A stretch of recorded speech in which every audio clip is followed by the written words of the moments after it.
ils viennent à l'Assemblée nationale pour débattre des problèmes concernant la terre. Et les 182 pays, chacun des pays a une seule voix. C'est-à-dire quand on est là, si votre pays se trouve à l'ONU, vous êtes dans la représentation de votre pays et votre pays a une seule voix. Les décisions qui sont prises, vous êtes obligés de les adhérer ou non. Vous votez par un oui ou non sur les résolutions qu'on amène sur la table. Et l'ONU encore a un secrétariat général qui assure la vie quotidienne, le déroulement quotidien, le fonctionnement quotidien donc, de cet organe qui est l'ONU. Et nous avons aussi le Conseil de sécurité, nous en avons parlé un peu, mais je reviens quand même, pour que nous voyons exactement la parallélité entre ce que la Bible dit et ce qui se passe à nos yeux. Il est bien certain que seuls ceux qui auront de l'intelligence, de la sagesse, comprendront ce qui se passe, mais ceux qui sont méchants continueront à faire la méchanceté, ils ne sauront pas ce qui se passe. Revenons à l'ONU. L'ONU a le Conseil de sécurité. Dans son Conseil de sécurité, il y a 5 nations qui sont permanentes et les 10 ne sont pas permanentes, sont élus pour un mandat de 2 ans. Les nations permanentes sont la Chine, les États-Unis, la Russie, la France et le Royaume-Uni. Les autres peuvent être votés selon le continent, ils peuvent être additionnés pour que c'est ça, le Conseil de sécurité est l'organe décisionnel. Parce que l'Assemblée générale donne les recommandations sur la résolution. Mais le Conseil de sécurité, ces résolutions sont obligatoires. On les impose aux nations et les nations sont obligées donc d'agir selon les recommandations, selon les résolutions, d'autant pour moi, selon les résolutions de l'Assemblée du Conseil de sécurité. Nous avons aussi la Cour pénale internationale, le Conseil économique et social, la Cour internationale de justice, plus les organes de l'ONU et d'autres organes également qui collaborent avec l'ONU. Mais j'aimerais que nous les comprenions bien. Je vais nous donner les organes de l'ONU.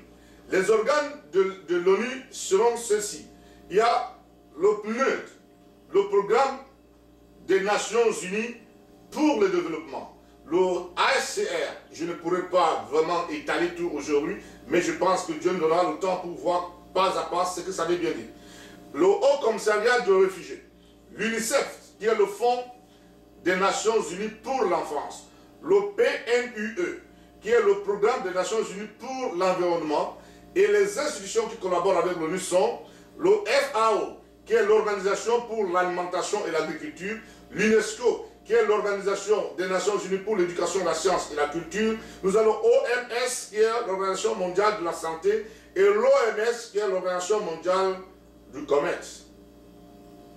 Le 4e point, selon le livre de l'Apocalypse chapitre 3, où l'une des actions de bête, c'est que si quelqu'un ne reçoit pas la marque de la bête, le nom de la bête ou bien le nombre qui correspond à son nom, cette personne, cet individu ne peut pas acheter, ne peut pas vendre. Ici, nous voyons qu'il y a déjà dans l'ONU, il y a une organisation mondiale du commerce qui règle des règles du commerce. Donc, nous allons un peu voir l'ONU. Comment donc, la question qui va être posée actuellement, comment est-ce que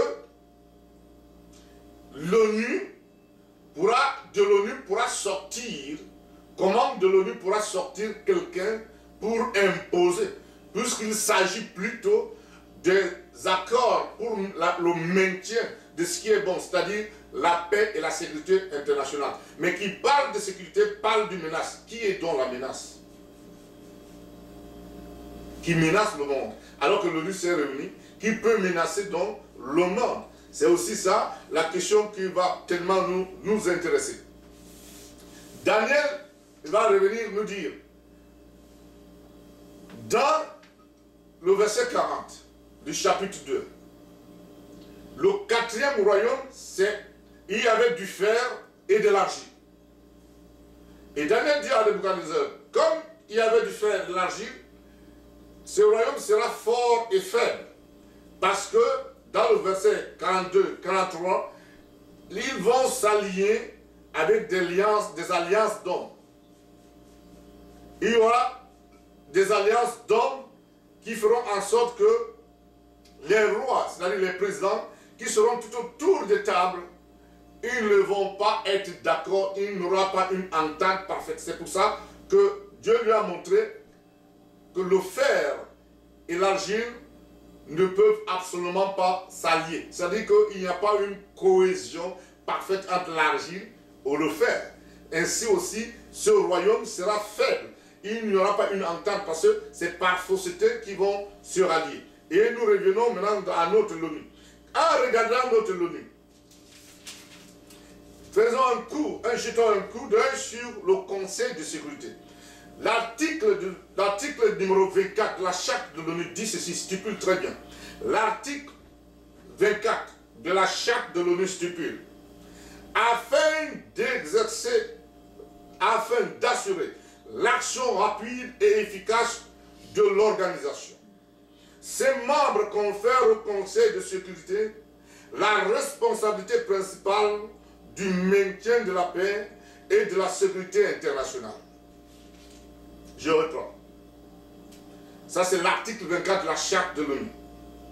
Afin d'assurer l'action rapide et efficace de l'organisation, ces membres confèrent au Conseil de sécurité la responsabilité principale du maintien de la paix et de la sécurité internationale. Ici, le Conseil, qui est formé de nations puissantes, a le pouvoir de décision et d'action. Voilà, la Bible continue à nous dire, si nous lisons la bête de l'Apocalypse 17, que les 10 cornes, parce que cette bête a aussi, nous l'avons vu, a 7 têtes et 10 cornes, que les 7 têtes et les 10 cornes donnent l'autorisation à la bête. Donnent l'autorisation à la bête. Et tous font la volonté de la bête, donnent leur pouvoir. Ici, cet article nous montre carrément que toutes les nations du monde aujourd'hui, et alors nous parlons ici, ont remis non seulement leur souveraineté, mais aussi leur autorité, également leur activité et leur psychologie entre les mains du Conseil de sécurité de l'ONU. Donc les États d'aujourd'hui agissent comme si c'était des pôles d'action de l'ONU. Maintenant, si nous pouvons lire l'Apocalypse, chapitre 16, du verset 13 au verset 16. L'Apocalypse chapitre 16, du verset 13 au verset 16. 13. Et je vis sortir de la bouche du dragon et de la bouche de la bête et de la bouche du faux prophète 3 esprits impurs semblables à des grenouilles, car ce sont des esprits de démons qui font des prodiges et qui vont vers les rois de toute la terre afin de les rassembler pour le combat du grand jour du Dieu Tout-Puissant. Voici, je viens comme un voleur. Heureux celui qui veille et qui garde ses vêtements, afin qu'il ne marche pas nu et qu'on ne voit pas sa honte. Ils les rassemblèrent dans le lieu appelé en hébreu Armageddon. Amen. Amen. Je vais reprendre la lecture que notre bien-aimé vient de lire. Et je vis sortir de la bouche du dragon et de la bouche de la bête et de la bouche du faux prophète 3 esprits impurs semblables à des grenouilles. Car ce sont des esprits des démons qui font des prodiges et qui vont vers le roi de toute la terre afin de le rassembler pour le grand combat du grand jour du Dieu Tout-Puissant. Ah, voici je viens, nous dit le Maître Jésus-Christ, comme un voleur. Heureux celui qui veille et qui garde ses vêtements afin qu'il ne marche pas nu et qu'on ne voit pas sa nudité. Alors le verset 16 nous dit ceci, ils les rassemblèrent dans le lieu appelé en hébreu Armageddon. Nous voyons un rassemblement de toutes les nations commandé par quelqu'un. Et ici la Bible donne un symbole. Nous avons vu la partie du monde visible et la partie du monde invisible. Ici, la Bible nous dévoile la partie invisible de la structure administrative du monde. Ici, il y a un démon qui est dans la bête, qui est dans le dragon et qui est dans le faux prophète. Amen. Amen. Actuellement, c'est la partie, nous avons vu la partie visible et invisible. Mais je reprends la partie invisible ici. Le monde organisationnel, dans la structure administrative que nous constatons, c'est un monde spirit. Ici, il y a un esprit qui coordonne les actions de la terre. L'esprit sort pour que